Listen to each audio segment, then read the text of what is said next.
Доброе утро, дорогие телезрители! В эфире главного национального канала передача «Новый день». Что ж, сегодня понедельник, начало новой рабочей недели, 7 сентября.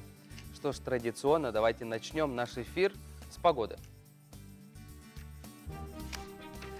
По данным Якутского управления по гидрометеорологии и мониторингу окружающей среды, центральный Улусу в 6 часов утра плюс 6, плюс 8 градусов, днем плюс 14, плюс 16. Заречье плюс 6, плюс 8, днем плюс 15, плюс 17. Южные Улусы плюс 6, плюс 12, днем плюс 17, плюс 19. Вилюйские Улусы плюс 6, плюс 9, днем плюс 12, плюс 14. Нижнеленские Улусы плюс 7, днем плюс 11, плюс 14. Западные Улусы плюс 7, плюс 11, днем плюс 10, плюс 18. Колымо-Индигирские Улусы плюс 6, плюс 11, днем плюс 8, плюс 15. Янские Улусы плюс 4, плюс 6, днем плюс 6, плюс 7. Северо-западные Улусы плюс 3, плюс 6, днем плюс 9, плюс 10. В Якутске в 6 часов утра температура воздуха плюс 7 градусов, атмосферное давление 752 миллиметра ртутного столба. Ветер северо-западный 5-10 метров в секунду, днем ожидается плюс 15, плюс 17 градусов. Облачность переменно без осадков.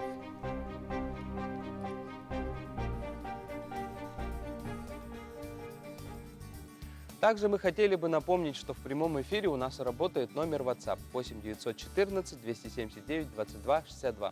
По этому номеру вы можете спросить любой вопрос нашим гостям, либо можете передать нам какие-нибудь поздравительные слова в адрес кого-нибудь, друзей, либо знакомых. Мы обязательно зачитаем в прямом эфире. Что ж, и уже у нас, кстати говоря, первый гость, который пришла к нам в студию. Саргалана Винокурова является начальником отдела работы налогоплательщиком Управления Федеральной налоговой службы России по нашей республике. А тема нашего разговора – новый налоговый режим для самозанятых. Доброе утро. Доброе утро. Ну что ж, расскажите, какой же это налоговый режим новый для самозанятых? Это новый специальный налоговый режим для самозанятых граждан, который у нас введен с 2019 года и будет действовать в течение 10 лет, то есть до 31 декабря 2028 года. В качестве эксперимента он введен с 1 января 2019 года в 4 субъектах. Это Москва, Московская область, Калужская область и Республика Татарстан. В нашей республике он введен с 1 июля текущего года. Ну в чем суть? Суть в том, что значит, этот налог для самозанятых, он предусмотрен для физических лиц и предпринимателей, которые, значит, производят собственные товары, работы, услуги, либо имущественные какие-то права, да. Также, значит, он предусмотрен для тех граждан, которые осуществляют деятельность в том регионе, где проводится данный эксперимент.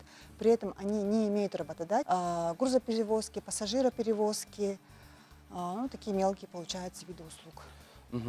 Скажите, вот зачем облагать налогами этих граждан, которые именно заняты? Ну, данный режим, он позволяет как бы легально вести бизнес без рисков того, что они получат какие-то штрафы за незаконную предпринимательскую деятельность. Далее, значит, преимущество в том, что нет отчетности, не можно не применять ККТ, не применяется даже контрольная кассовая техника. Также, получается, пониженные ставки, да. Ну что ж, как же зарегистрироваться? Расскажите поэтапно. Значит, для того, чтобы стать самозанятым, необходима регистрация и подтверждение. Это можно сделать через мобильное приложение, либо веб-сервис «Мой налог» на сайте Федеральной налоговой службы. То есть регистрация возможна по паспорту. Для этого необходимо, значит, зайти, скачать данное приложение через App Store, либо другой, да, получается, какой-либо. Также, значит, сканировать паспорт и ввести уже свои данные, либо придумать потом далее пароль. Также можно регистрацию через личный кабинет, то есть, получается, вы входите логином, паролем, которым входите в личный кабинет, через который отправляете, допустим, декларации на вычет, да, подаете льготы какие-то. Значит, также, получается, вводите, никаких данных не надо вводить, все данные вводятся именно с личного кабинета. Просто нужно будет подтвердить и придумать пароль уже. Мгм. Отчетность как часто нужно делать?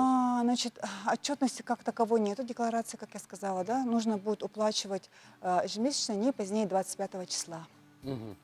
С пенсионкой как? Пенсионные, страховые, фиксированные взносы, они не уплачиваются. Мгм. Как бы одно из преимуществ как бы именно использования данного режима. Мгм.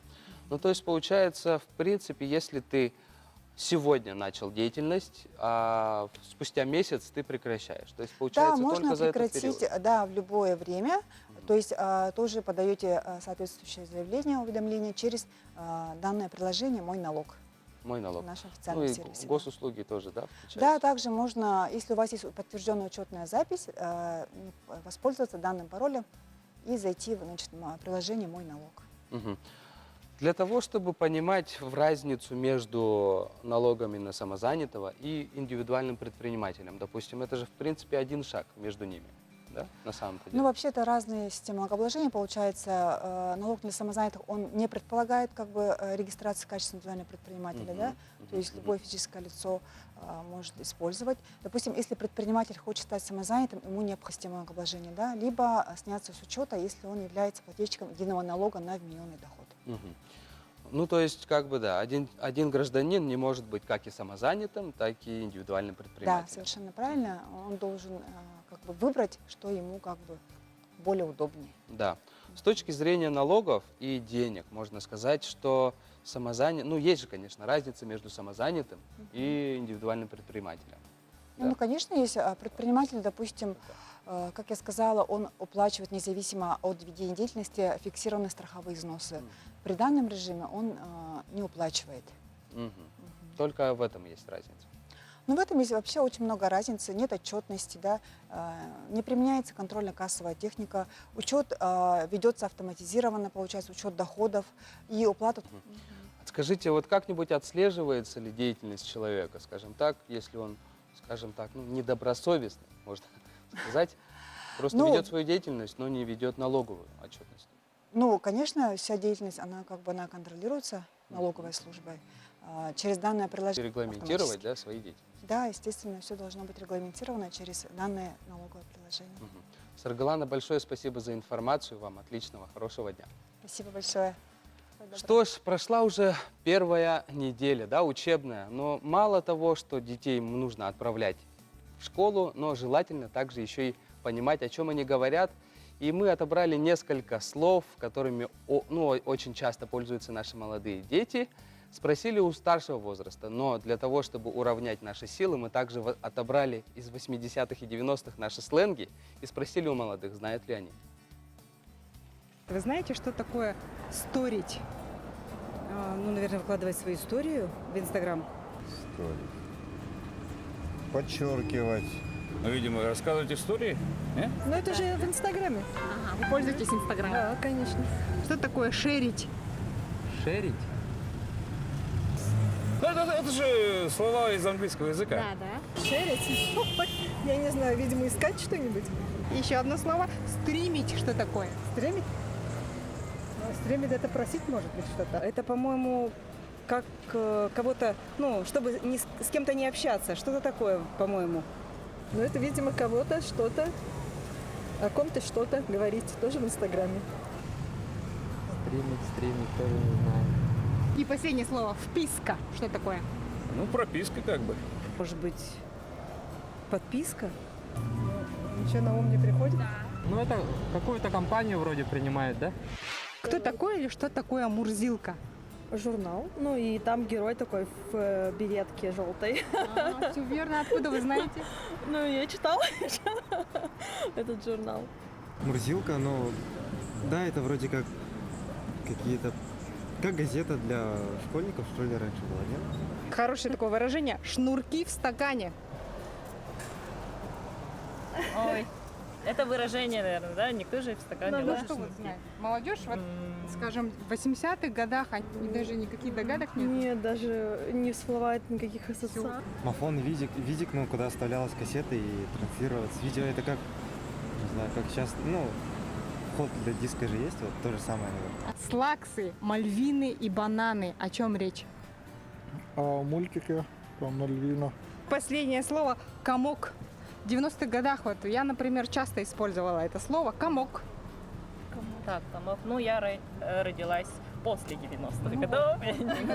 Комок. Нет, мы дома такого слова не использовали. Ну что ж, а какими сленгами пользуетесь вы? Что ж, далее идем, и у нас второй гость на тему начала Всероссийской недели финансовой грамотности взрослого населения. Кому нужна финансовая грамотность? И у нас в гостях через Skype Якушева Рита Михайловна, руководитель финансовой грамотности Союза торгово-промышленной палаты нашей республики, также консультант-методист проекта Министерства Российской Федерации по повышению финансовой грамотности взрослого населения, также финансовый консультант портала вашифинансы.рф. Доброе утро. Доброе утро, Максим и дорогие телезрители. Вот Такое ощущение, как будто вы лежите традиционно- на подушке. Ну, у меня такая локация, потому что утро раннее, Конечно, приходится, конечно. да, выбирать. Да, Да. да. Ну что ж, А. расскажите про кому нужна финансовая грамотность. Давайте начнем с этого.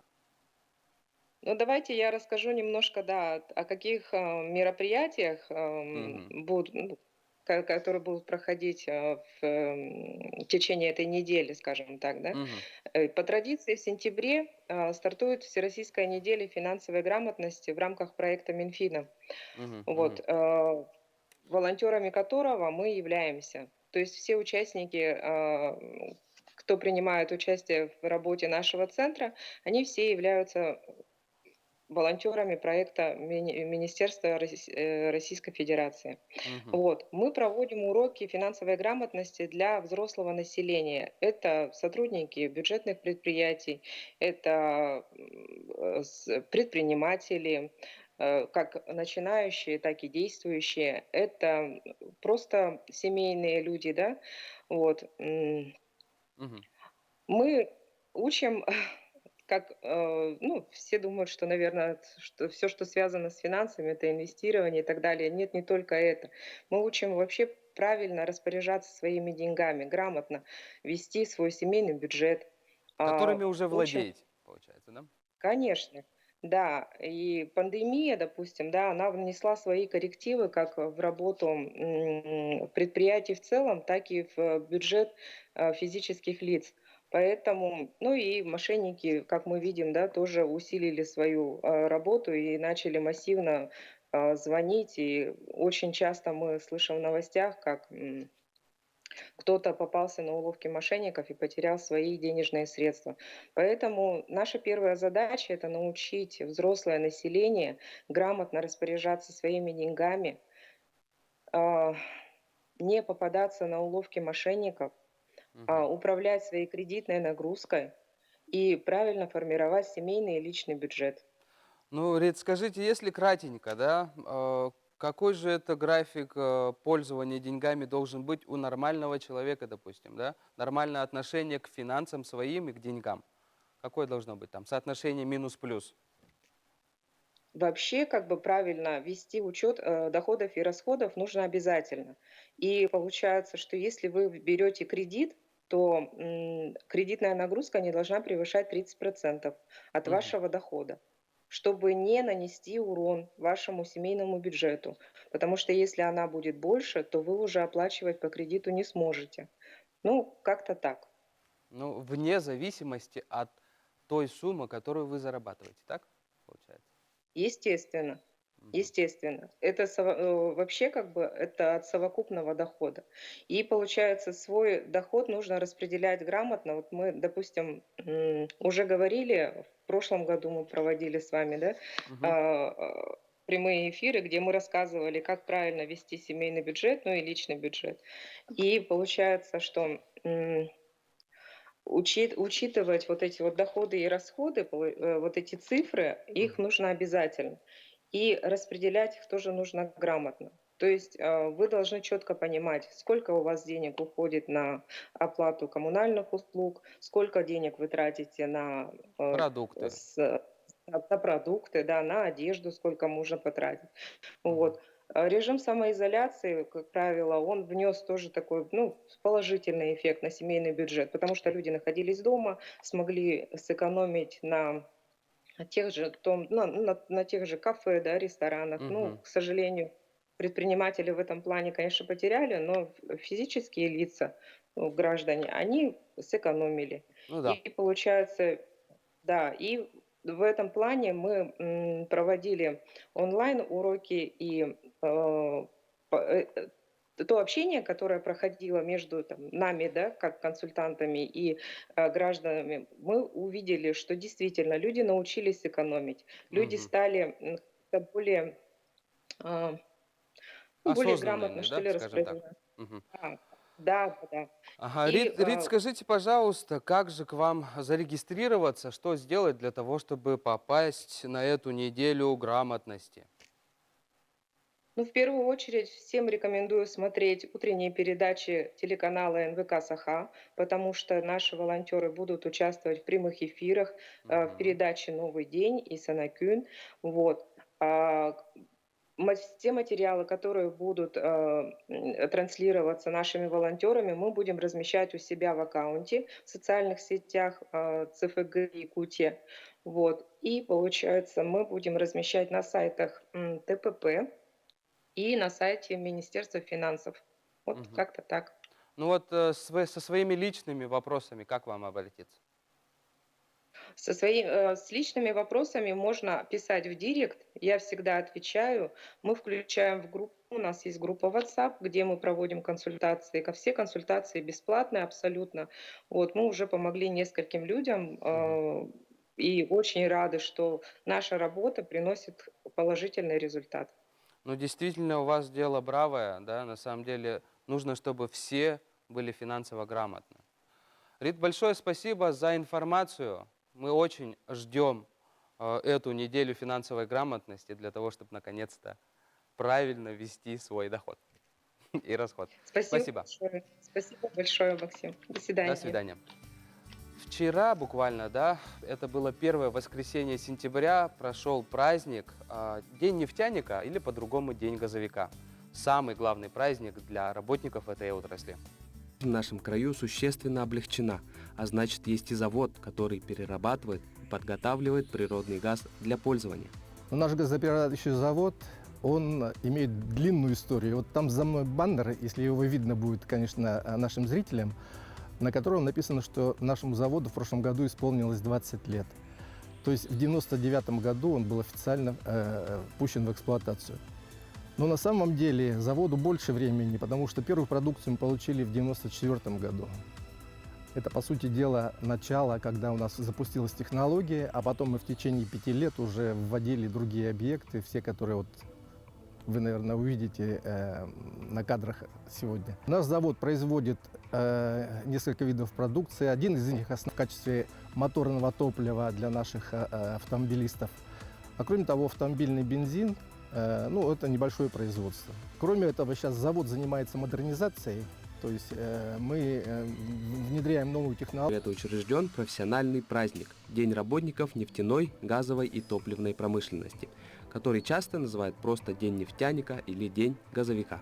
Пользуясь случаем, конечно, надо поздравить всех наших коллег, всех газовиков, нефтяников. Мы пожелаем всем крепкого, естественно, здоровья, потому что сейчас в наше непростое время это, наверное, главное, что нужно иметь. Ну и безаварийной работы всем нам. Лица Якутского газоперерабатывающего завода. Это протекает слаженно, легко и безопасно. Что ж, поздравляю от своего лица своих бывших коллег с этим профессиональным праздником. Всем привет. Что ж, идем далее. И у нас третий гость на тему финал 8-го национального чемпионата «Молодые профессионалы World Skills Russia». И у нас в гостях 3 человека. Смотрите, как они сидят. Анастасия Захарова, руководитель Центра развития профессиональных компетенций Республики Институт развития профессиональных образований. Александра Федорова, ученица 10 класса Соболовской школы Момского улуса, участник по компетенции парикмахерское дело. Помаши, пожалуйста, нам. Угу. И Даяна Васильева, ученица 10 класса Сахаполитехнического лицея, участника по компетенции ювелирное дело. Ну что ж, доброе утро. Доброе. Доброе утро. Итак, расскажите, как идет подготовка к финалу? Подготовка к финалу сейчас у нас идет со вчерашнего дня. Ходили приемки спасательных площадок. Наши компетенции начинают старт все по разному времени, в разные даты. Все идет по графику. И вот потихоньку уже как бы стартуем. Когда же финал? А финал уже вот сейчас с 6 по 21 сентября. Это общий период по отдельному графику по каждой компетенции. Расскажите, Александра, да, как вы готовитесь вот к парикмахерскому делу и как вы думаете, победите ли вы или нет? Да, мы сейчас очень тренируемся, хорошо все. Я думаю, что хотя бы ну, победим, какое-то место получим, да. Ну, то есть, получается, ты не одна, у тебя есть целая команда. Нет, я и руководитель Саина Николаевна. Скажи, почему именно парикмахерское дело? Почему? Потому что у меня все родственники, там сестры, братья большие, дедушка все парикмахеры, там они все умеют там стричь волосы. И я в детстве так насмотрелась, и мне стало очень интересно, и вот так получилось, что есть такой конкурс, и там можно там получать. Да, за WorldSkills, да, буквально весь мир следит на самом деле. Если ты здесь займешь, допустим, первое место, да, ты продвигаешься дальше, дальше, и, быть может, станешь супер парикмахером этого мира. Да, после учебы, да, хочу поступать на парикмахера, да, хочу быть будущим парикмахером. Это здорово. Даяна, расскажи, почему ювелирное дело? Ну, скажем, я уже с детства начала засматриваться на ювелирные украшения, и так получилось, что после 5 класса я перешла в Сахаполитехнический лицей, и там был, меня отправили, то есть там выбирают кружки, и там я приметила, что есть ювелирное дело, и решила записаться.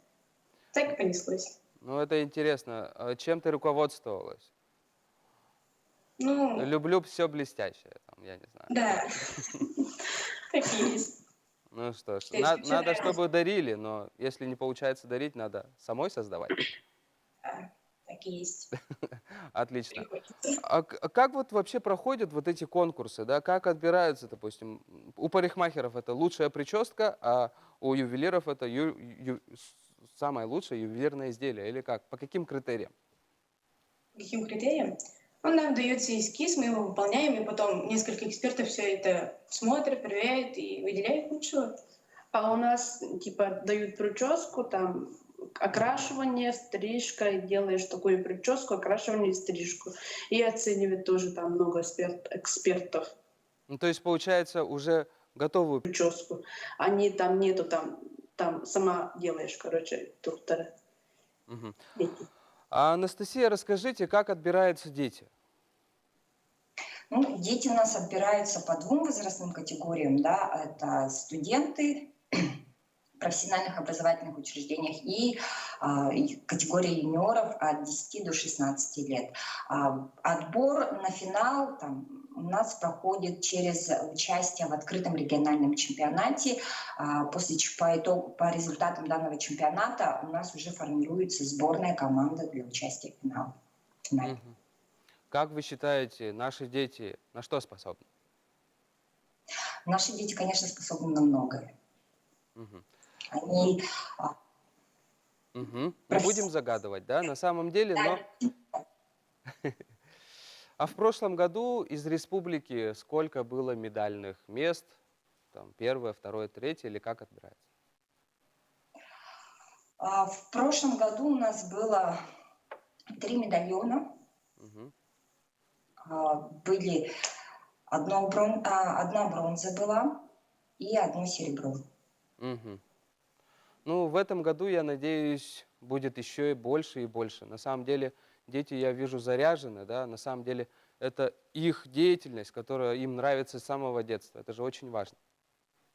Да, это очень важно. Мгм. Большое вам спасибо за подключение. Вам удачи, да, Даяна и Александра. Я надеюсь, что вы победите. Следите Спасибо. за WorldSkills. На самом деле это среднеспециальные деятельности очень важны для нас и для нашей жизни. Что ж, далее мы передаем слово якутскому блоку. Карине и Бориславу. Они, наверное, конечно, подготовили очень интересных гостей и будут говорить на самые интересные темы, которые нас интересуют в наше время.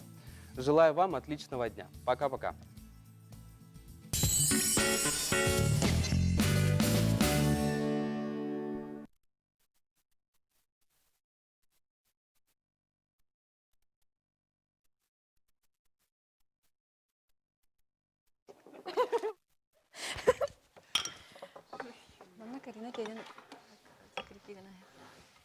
Наушник потерять.